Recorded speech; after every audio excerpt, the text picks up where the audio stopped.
Hey there and welcome back to XCOM. My name is Pete and today we complete the first XCOM episode of 2020 as we deal with the aftermath of the alien base assault, the mission we completed in the last episode. And it has been a while since that video went up because unfortunately I got sick right in time for the holidays and you might be able to hear that I have not yet fully recovered, so my voice might still be a bit rough today. That is also why we're not going for another super long episode today, but we do have quite a few things on our to-do list, so let's get to it. First of all, we can take a quick look at the panic levels and you can see we have no country with 5 panic points, so we are good to go for the end of the month report. Up next, we can head over to the grey market and sell a few things. The alien entertainment, alien food, alien stasis tanks and alien surgeries are all items that serve no other purpose but to make us money, so we can sell them all for a nice cash influx of 352 credits. That brings our balance up to over 400 and we'll do a few things with that money in just a second, but first let's stop by in the labs. There's no way the aliens could have anticipated this outcome. We've crippled their entire support network. Of course, this isn't the end. We have no choice now but to take it further. We have to find their remaining ships and finish what they started. Now, in the last episode, we successfully raided the alien base and were able to capture a Sectoid Commander alive, and as a result we now have the option to interrogate this Sectoid Commander, which will not only complete a priority research project for the game's main storyline, but also unlock a brand new facility as well as a set of very powerful abilities.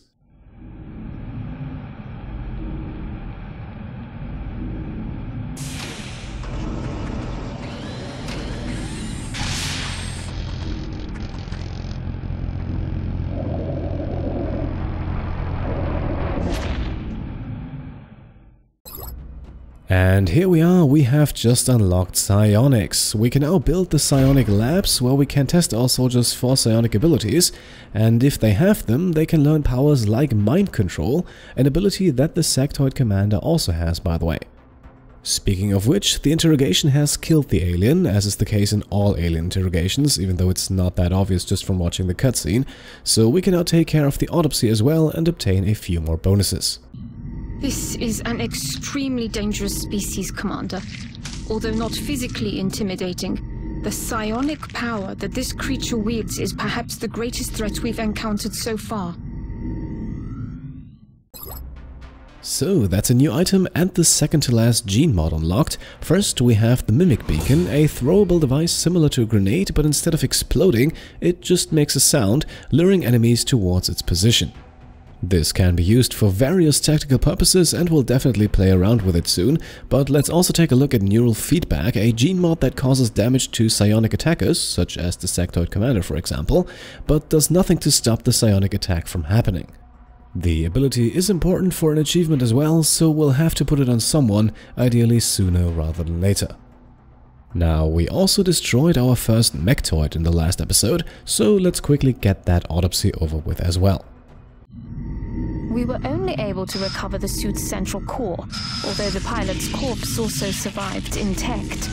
The armor itself is quite interesting. The design is highly responsive while still providing extraordinary strength. This unlocks 2 foundry projects, starting with advanced servo motors, a pretty straightforward upgrade that increases the movement range of mech troopers and shivs, although it comes with a hefty price of 300 credits. With the same price tag, we then have shaped armor, which is also not too complicated to explain. It gives a 3-point health bonus to mechs and shivs, and is probably the better option of the two, at least on impossible difficulty. And that's it, that's all we can do for now. We could now switch over to hyperwave communication since we obtained the hyperwave beacon from the alien base, but let's finish what we started first, and that would be the research of a brand new type of fighter craft. Following that, we can jump over to the gene labs and finally give Emilia her second gene mod. Unless I'm severely mistaken, there won't be another mission this month, so we can more or less safely send her to the labs for 3 days and give her the secondary heart modification, which will drastically increase her survivability and is therefore another step to make sure she's able to take part in every mission so that we can unlock the Ain't No Cavalry Coming achievement.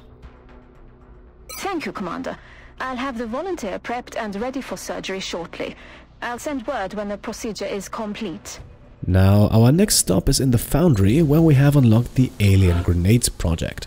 Capturing the Sectoid Commander has given us one alien grenade, and completing this project will make them available to all of our soldiers in unlimited quantities, basically replacing their regular frag grenades. And since alien grenades do 5 points of damage compared to the frag's 3 points, I consider this one of the no-brainer projects in the foundry, and we should get it underway as soon as possible. I'll make sure production begins immediately, and as soon as we've got something, I'll be in touch. And in terms of researching, building and buying, that is all we will do for the moment. We have 2 days left until the new fighter craft is ready, so let's start scanning and see if anything else happens in the meantime. And fortunately it does not, so we can take a closer look at the Firestorm, our new UFO interceptor. The Firestorm upgrades the regular fighter jet, and it is better in every single aspect. However, it is also much more expensive, so we cannot simply replace our entire fleet right here and now. We'll talk more about that in a second. For now we can pick our next research project, and again we could now continue the storyline with hyperwave communication, but I would say it's time to complete another fast one first, and that would be Illyrium, which will unlock 2 foundry projects and, much more importantly, a new type of body armor to be researched. Now at this point we can head over to engineering, where we can purchase our first 2 Firestorms. For a price of 71 credits, you might ask yourselves why only 2? Well, because unlike the regular interceptors, Firestorms will always be put into the hangar of the XCOM base, which in our case is in Africa, and in that African hangar we only have 2 empty spots left. So while we have the money for more, we don't have the space, and while we could have transferred one or even both of the interceptors from Africa to another continent beforehand, this would leave the continent rather unprotected against alien UFOs, and as you can see, building a Firestorm takes 14 days, so we would be vulnerable for quite some time. So let's play it safe instead. After all, that has worked well for us so far.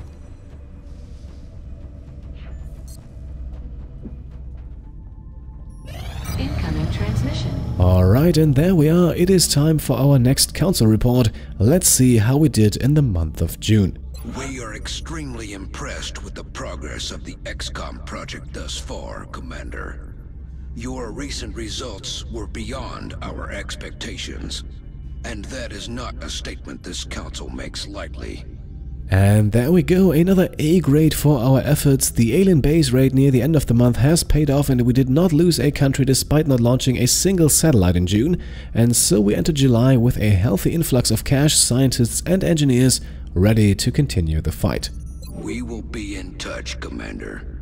So here we are at the beginning of a new month, and our first stop will once again be in engineering. The new engineers arrived this morning, Commander. We're always glad to have more help down here. The new month will of course bring more sources of global panic, and that is why we will now finally build a satellite nexus. We have the cash, the power and the engineers to do so, and this facility will give us enough satellite capacity to cover all remaining countries with satellites. However, it also takes 21 days to build, so it has to be started pretty early in the month. Now, it is actually possible to cover all countries with only 4 facilities instead of the 5 we will need, but for that you need to build 2 nexuses, and the first one pretty early at that, meaning you'll likely sacrifice development elsewhere. Now, we should be fine by using 1 additional spot in our base here, and we can now go back to the foundry. We have plenty of money, and so let's grab another very useful project here in ammo conservation. This effectively doubles the ammo capacity of all primary weapons, so we won't have to reload as often, and with enemies getting tougher and more numerous, this is definitely a handy upgrade, even though it comes at a bit of a cost with 150 credits. The foundry is already warmed up. I'll make sure to notify you as soon as production is finished. It will only take 7 days to complete those, so it might be ready in time for the next mission. Speaking of which, since it is a new month, scanning for new EXALT cells is cheap again, so let's head over to the situation room now and spend 50 credits to do exactly that. Intel scan complete. EXALT cell location confirmed. And there we are with not 1 but 2 EXALT cells, 1 in India and 1 in Australia. We can only deal with 1 at a time, and it does not really matter which one we pick, so let's go with India since it has more panic points. And our covert operative for this one will be someone who has not seen any action yet, as we will send Sniper Michelle Talpas. Yes, she's only a squaddie, but it's not too hard to keep the covert operative out of harm's way in these missions, and it will allow her to collect valuable experience. Still, we'll give her a nanofiber vest for extra protection, and then we can send her into the field. XCOM operative deployed against EXALT position in India. And if we wanted to take care of the other cell in Australia now, we can see that we cannot send out another operative at this point, since we're already engaged in India. That is not much of a problem, however, because as long as a covert operation is going on, EXALT will not strike themselves, so even with multiple active cells, we are safe for the time being and can continue scanning. Implanting a second heart will allow a critically wounded soldier to survive longer without medical assistance. And there we go, now Emilia has her second gene mod as well. I appreciate your efforts to support the research team, Commander. I've already put the new recruits to work in the lab. That won't stop us from continuing the modification spree though, and as you can see here, the only one of our go-to guys who has not received any gene mods yet is our squad leader Shoji, so he's up next and he will receive bioelectric skin.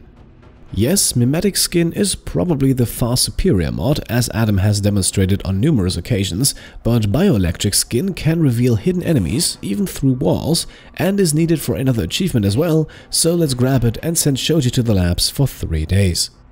I'll have the selected volunteer sent to surgical prep immediately. Once the genetic modification is complete, I will notify you directly. And with that, we have nothing else to do and can now continue scanning.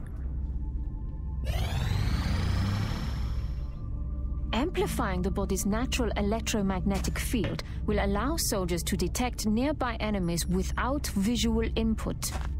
And somewhat surprisingly, nothing happens in the meantime, and Shoji finishes the procedure without interruption, so let's simply send him in again. And this time we're going for hyper-reactive pupils, granting him aim bonuses after misses, and with Shoji being heavily used in overwatching situations, this could come in handy, especially with the upgraded ammo capacity in a few days. Excellent. We'll begin prepping the candidate for surgery immediately. I will notify you when the genetic modification process is completed. And now, with only 1 day left until the completion of the Illyrium research project, we can once again continue to scan. And there we are, we have successfully researched Illyrium, even though, as it says here, that does not allow us to manufacture the element ourselves. Still, we can now research the improved arc thrower, which basically makes the arc thrower a bit more reliable in attempts to stun aliens, increasing the chance at 1 hit point from 90 to 95%. We can also grab the jellied Illyrium project in the foundry, which will increase the damage of the Mech Trooper's flamethrower from 6 to 9 points, making it much more effective against higher level enemies. Lastly then, we have just unlocked the Titan Armor research project, the first suit of heavy armor available to us, and one that we will leave be for a while longer, as we instead finally venture into plasma weapons and start researching the plasma pistol. Before the end of the month, we should have plasma pistols and light plasma rifles, hopefully keeping us competitive on the battlefield.